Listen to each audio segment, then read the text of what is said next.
claro que Sônia é muito presente na minha vida de muitas formas, mas se tem uma coisa que o lugar da ausência da Sônia, né, é enorme e cada vez maior, é ir ao cinema. Nunca mais gostei de ir ao cinema como eu gostava antes, porque ir ao cinema, né, por 3, 4 anos da minha vida era falar do filme com a Sônia, né? Então hoje esse diálogo ficou pela metade, né? Eu fico imaginando o que ela diria, o que ela ia achar, de que ela ia gostar, né? Mas esse virou um monólogo, né? Assim, então, enfim, Sônia é muito presente na minha vida de muitas formas, mas ir ao cinema virou uma atividade muito solitária. Eu acho que ela estava assim realmente, né, tendo insights incríveis, mas nisso eu acho que ela foi se aproximando dela mesma, sabe, assim, dessa inteligência, né, mais acadêmica, da inteligência, vamos chamar de emocional, e também dessa inteligência do corpo, né, da pele, né, que até então eu acho que havia um descompasso aí, e houve uma certa aproximação aí, né, entre razão, emoção, e corpo, e alma, e essas questões, e ela estava no ponto. E aí vem, né, fica de novo a questão da tragédia, né, como é que a gente dá conta dessa, né, dessa virada das coisas, né?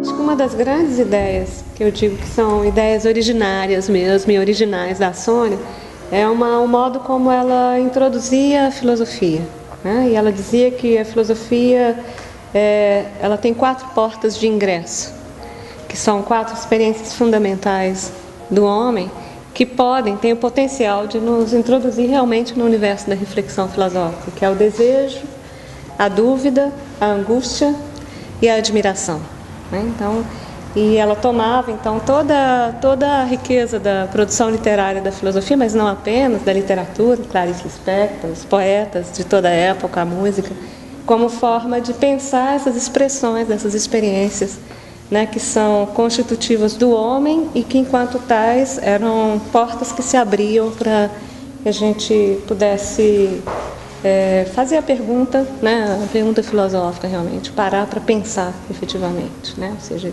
quando eu estou vivendo uma experiência do desejo, isso me precipita na reflexão de algum modo.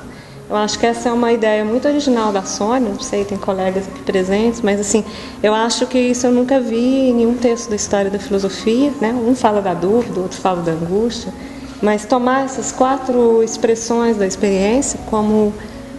e eu acho que ela é alguém que realmente pensava a partir dessas experiências, né? Não é só uma coisa que ela dizia como uma recomendação, mas era uma coisa que ela tirava dela mesma como um caminho, né, para reflexão. Uma outra ideia que eu acho que é muito interessante também é que, diferentemente do que fazem os historiadores da arte, né, o pessoal da estética, os críticos literários, os críticos de arte, a arte nunca foi para a Sônia objeto de crítica literária ou de mera história da filosofia. Né? O objeto artístico foi sempre algo que interpelava a Sônia para pensar a vida e o homem, a condição humana, né? Então eram topoi, né, digamos assim, lugares de pensar, né? E qualquer uma, você passava por ela assim, ela já estava ali, você acha que ela estava pensando em alguma coisa, pegava aquilo e já transformava aquilo ali numa porta enorme de entrada sem saída para quem estava ao lado, que a gente entrava e nunca saía, né? E eu acho que isso é fundamental, porque a experiência original da filosofia foi esse diálogo com a cultura, com a tradição, e que eu acho que uma certa via filosófica se distanciou dessa experiência que é super vital, né, que foi a razão de ser da filosofia no primeiro momento. E eu acho que a Sônia trouxe de volta a filosofia para esse lugar, né, de tomar a arte, a literatura, a música, tudo aquilo que é produção humana, né, como experiência de pensamento. Eu entendo melhor a Sônia agora, lendo Grande Sertão, porque lendo o texto, eu me lembro dela, nas coisas que ela enxergava ali, né? E aí eu vejo esse lugar também, que é o lugar que A gente lê um texto, não simplesmente para falar do que o texto fala, para já sair fazendo uma crítica literária, mas porque o texto ele nos interpela, ele nos interroga e ele nos remete para as grandes questões, né, do homem, e abre caminhos e vias para, não para soluções, mas para equações, né? Eu acho que ela era alguém que viveu radicalmente a experiência do pensar, né?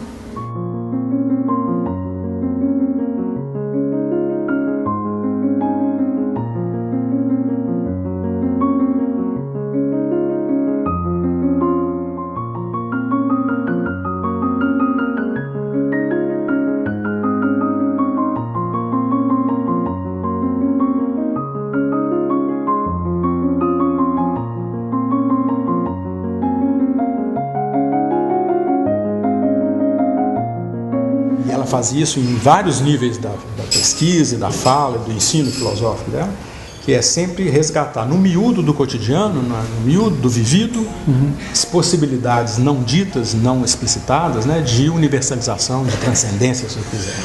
Isso eu acho que a Sônia fazia isso com uma maestria, com uma arte impressionante, né? De modo a mostrar que o pequeno, a coisa mais simples, um detalhe menor, aparentemente menor, pode ser ressignificado, né, como uma coisa, uma dimensão de transcendência, de significação maior, né? E uma coisa que marca também muito a perspectiva filosófica da Sônia é mostrar como que a filosofia ela está inserida na cultura, na arte, na poesia, na literatura, nas artes plásticas, no cinema, como que a filosofia, para se alimentar, para se manter viva, né, ela tem que estar nessa relação dinâmica com a cultura e com as artes, né? Essa era a perspectiva própria da Sônia. Não para, vamos dizer assim, subjugar a arte, não para diminuir a cultura ou a arte, pelo contrário, a filosofia está a serviço dos valores da arte e da cultura, no sentido de pensar, explicitar, refletir aquilo que não está dito formalmente, plasticamente, né? Então ela faz nessa pesquisa do mestrado, em outros trabalhos, como que a palavra poética e a palavra conceitual estão sempre em tensão, mas de algum modo a palavra conceitual vem sempre depois, né?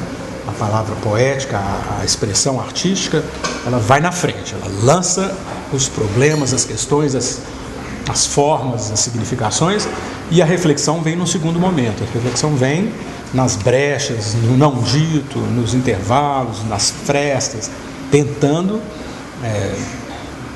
explicitar em discurso, vamos dizer assim, mais acessível, discurso conceitual, argumentativo, aquilo que a arte lança na nossa frente, a gente não entende, mas a gente se sente impactado, e a reflexão vem no segundo momento, tentando dar conta, né, da complexidade, da beleza, dos valores da estética. Aí, quando eu vi que ela estava dando introdução à filosofia, eu fui na sala dela e falei assim: Sônia, vale a pena fazer filosofia? Olha, pergunta de 18 anos. Ela me olhou assim, vale a pena sim, demorou para responder. Aí pronto, eu fiquei na cola, fui monitor da Sônia, fui orientando de mestrado, depois trabalhei com ela, depois tive o prazer, junto com as meninas, de editar os escritos da Sônia. Uma referência básica, fundamental na minha vida.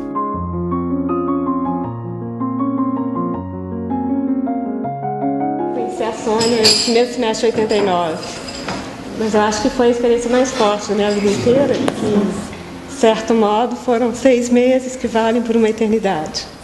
Acho que o que eu sou hoje, a decisão que eu tomei de mudar de profissão, de adotar a filosofia como caminho, como atividade, eu acho que foi porque a Sônia me queimou com o fogo dela um dia, né? Eu vim fazer filosofia mais para buscar uma reflexão para a minha atividade como assistente social, e quando eu me dei conta, eu nem lembrava mais que um dia eu tinha feito serviço social, e aí foi um encadeamento de eventos, né, e de uma convivência que eu busquei ser o mais intensa possível, né, no momento que era difícil da vida dela, mas que talvez ela, exatamente porque era muito difícil, ela estava mais disponível, porque ela queria viver, e queria trabalhar, e queria dialogar, e queria, né, por todos os caminhos. Eu acho que o que eu faço hoje como professora de filosofia, ela é a grande inspiração, e eu sinto assim que às vezes o retorno que eu tenho de um aluno ou de outro, né, na minha atividade, eu fico muito feliz de ver que é aquele que eu gostaria de ter dado para a Sônia, né, se eu tivesse tido mais tempo de conviver com ela e contar para ela a marca que ela deixou impressa na minha existência.